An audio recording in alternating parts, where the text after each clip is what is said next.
nasty as it is right now, but it was there. In 2015, I realized I'm not going to make any sense of this. So I went back to work because apparently people have to eat of course, and clothe themselves. And I have children. At that time, I only had one child. So school fees was also waiting. And 2019, I decided to now curate the product or the new way of creating things that enable us to start conversations on sustainability. Okay. And that's when Greenthing was born. I remember even the name, I was thinking of using my nickname to name it, but I thought, look, this is bigger than me. There's no way I'm going to name it after me. So Greenthing then became, and I've always said this, I'm not selling products. I am first a journalist before a business person. The products we make from upcycled textile, from waste, and then the glass that we blow, they are all meant to start conversations on what you and I and bigger corporations can do. Yeah, definitely. And it's brilliant to see that you are actually able to make this happen now 6 years down the line. So Nelly, maybe you can take us to some of the challenges that you've experienced in this entrepreneurship journey, because the truth is that as an entrepreneur, you also said you're a mom, you need to provide for your family. You need to be able to put food on the table.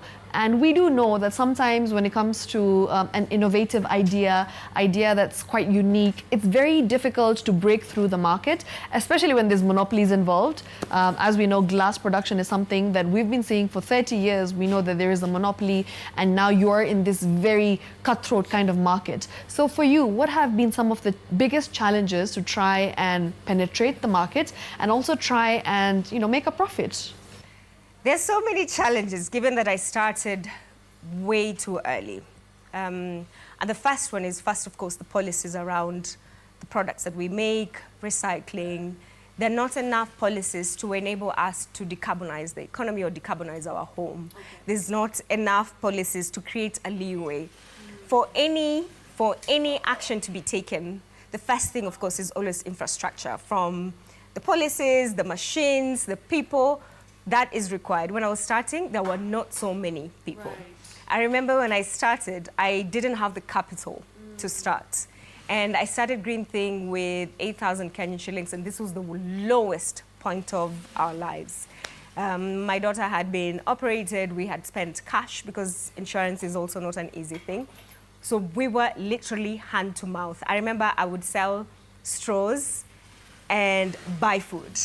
I would sell straws and then make sure that there's still something remaining to return more straws and then go to the next product. Because if the show didn't work, surely the products must work. So the second challenge from that is access to capital, not just financial capital. Sometimes you actually need somebody who's been in that space to guide you on how to set up a business. I don't have any training on business. I think my best training on business is running my father's shop when we were off boarding school. That's my best knowledge. So it would have been wonderful if we would have had somebody to hold my hand and show me, Nelly, this is how you set up a pitch deck. This is the type of investors that would look into your thing, focus on the first 5 products, something like that. And then secondly, finance. Yeah.